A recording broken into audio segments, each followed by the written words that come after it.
Rights. Human rights.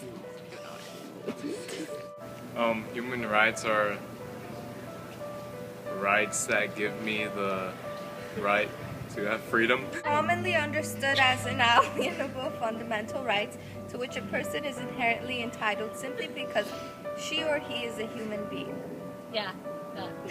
He's thinking. Wait, I don't know. And look. Okay, what are human rights to you?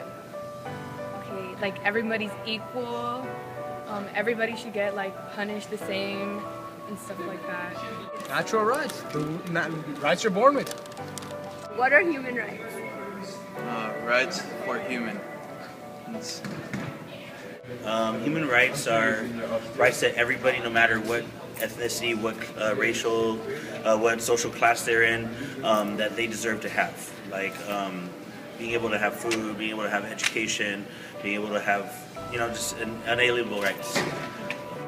Nuestra gente tenemos derecho de hacer lo que sea. Ամբողջ մարդկությունը աշխարհի վրա պետք է ունենա հավասար իրավունքներ։ Каждый имеет равные права. Згиот шел Адам. Бекер сомнун конли. Вы родились с вашими правами, никто не может их забрать. همه با هم یکسانه. حقوق الإنسان.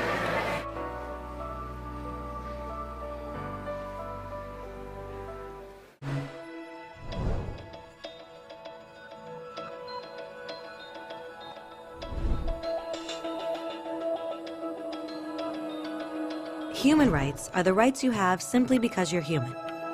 It's how you instinctively expect and deserve to be treated as a person, like the right to live freely, to speak your mind, and to be treated as an equal.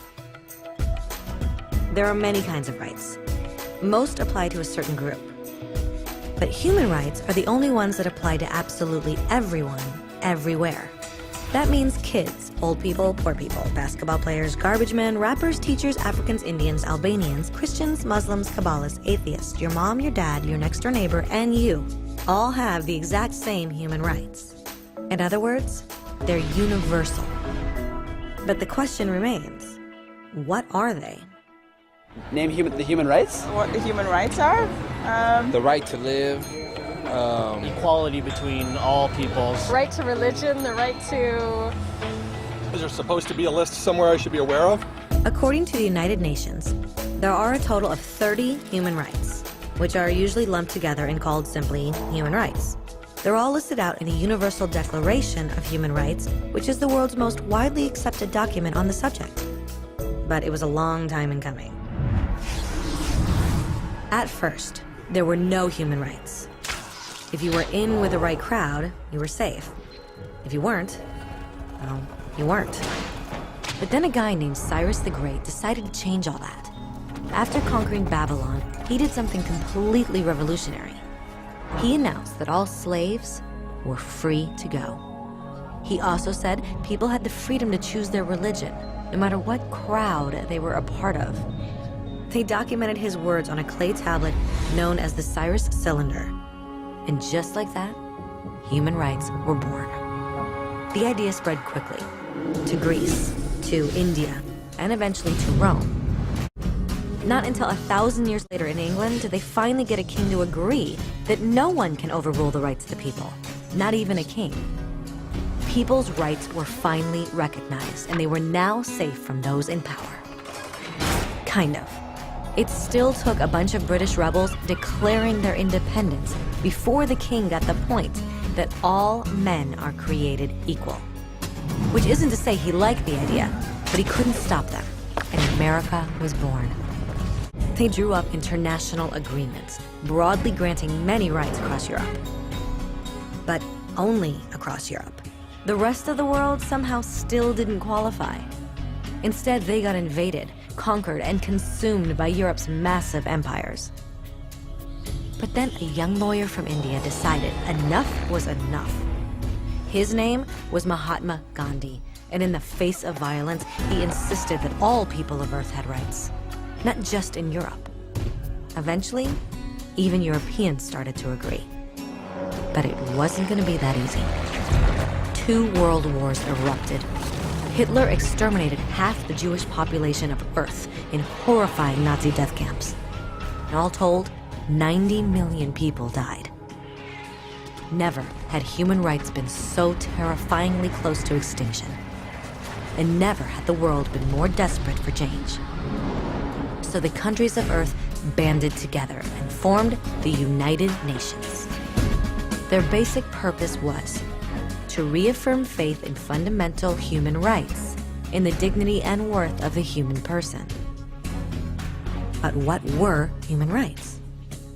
Were they the proclamations of Cyrus, the natural laws of Rome, the declarations of France? Everyone seemed to have a slightly different idea of what human rights should be. But under the supervision of Eleanor Roosevelt, they finally agreed on a set of rights that applied to absolutely everyone. The Universal Declaration of Human Rights. The French concept of natural rights had finally become human rights. And they all lived happily ever after. Except for one little problem. If people have the right to food and shelter, why are 16,000 children dying of starvation every day? 1 every 5 seconds. If people have freedom of speech, why are thousands in prison for speaking their minds? If people have the right to education, why are over 1 billion adults unable to read? If slavery has truly been abolished, why are 27 million people still enslaved today? More than twice as many as in 1800. The fact is, when it was signed, the Universal Declaration of Human Rights did not have the force of law. It was optional. And despite many more documents, conventions, treaties, and laws, it's still little more than words on a page. So the question is, who will make those words a reality? I have a dream today. When Dr. King marched for racial equality, he was marching for rights that had been guaranteed by the United Nations for almost 2 decades. But still, he marched. When Nelson Mandela stood up for social justice in the 1990s, his country had already agreed to abolish such discrimination for almost 40 years. But still, he fought. Those who fight today against torture, poverty, and discrimination are not giants or superheroes. They're people. Kids, mothers, fathers, teachers. Where every man, woman, and child seeks equal justice, equal opportunity, equal dignity without discrimination. Unless these rights have meaning there, they have little meaning anywhere.